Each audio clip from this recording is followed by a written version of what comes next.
na mamenkai wo se ene Badwam crew no oman hene akwasinsia afia mankwata makulum na mamechira wo nyina edurumu wo kasoa wo na ene the people's cry ejumadi no ye de brel etise wo kasoa empotam ho no ba bia mesre wo bomode ahia yen na enkomo bia ho no ye ni oha be na mofamu ye no wakan so se onabo mevisa wakumsia ono na wo ya aban krache pani na osanso emrase bedwani wo potem ho no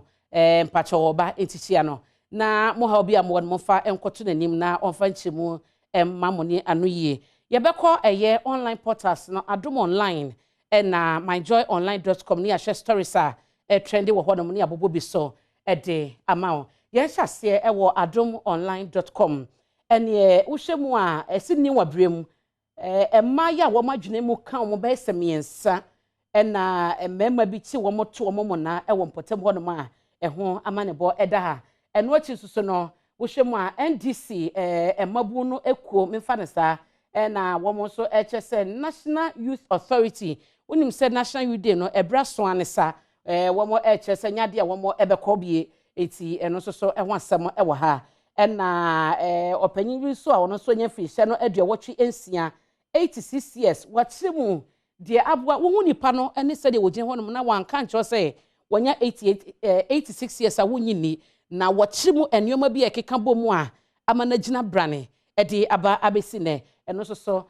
wo hanom na enema bi so susu sɛ ekum enemabu a yenim no eno so ode ho amane abantim patro bie story we ya ni nyina ewo ma wo benya akenkan na eno achi so no wohwema wosofo ya mebo no ho amane kye wo kasebo mu no nasem no eda ha ntianya wo bia wo behunu skeletons no enipa ti kwankora nipa ho na makwa ya eno so no posifo chi no na ekita no eno so ho asam ewo adomonline.com na the people's forum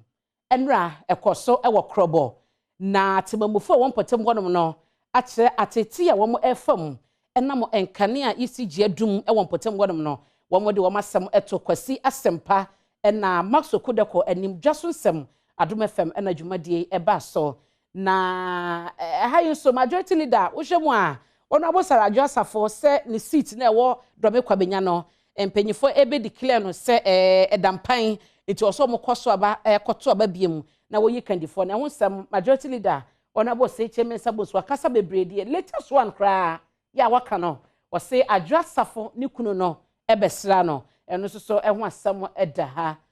na mepacho wo hwemu so a ene the people's cry mekoso akai wo ese de ba the people's cry dwumadie ya Adom TV afato ne ho so na ewo mu efie bia na ye ba wo mpotam ba bia wo na ye ne abedi nkomo wo haw no wo de ato yanim watete ye no wo de ato yanim na ye de amane empanyifo na empanyifo no ye bia wo no wo de aba eti enehia yen ewo kasoa honorable Mavis hawakum sen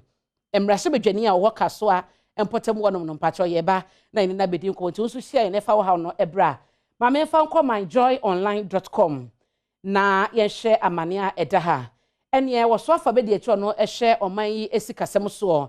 abena osai asare edaha na sema wo kan se oman no ebekoyie oman no ebetumpon a wo so obibia wonsom na ebetumi asesa ne matitihu sikasem totoye no eti ya gana fo nyina hye ne so special prosecutor so na say wo so na ni abre pa wo customs division na wo kra ne maframa no ne dia bedru Ghana na ekoba se bia sika ye je wo no esotiye asika na naka wo so twanye na utuaye no wase la bianca de ye be yo ai wo magi sika be 1 million Ghana cedis no wase ye no so mo begina na wo mo dia ye nhwehwemu akasa wo customs so ene wo mo enyumadie ho asam eda ha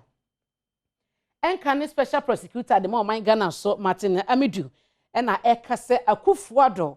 epese wo ne Ghana fo di agorobi ya bambo asoye ahodo no opese wono mo oniomo enya nkitawodie ye ayikese na ada kwan bi so se de be ya 8 no mo pese mo breaki etwa mo 8 esatena so no wo mo betumi adi ho dwuma ubia details ni nyina ewo mo a wo betumi akenkan na babi edre yenyina wesom na yentwa ye ho ye ba agukansie ebeto so edi ama medin ede abena pokoa ahwenneɛ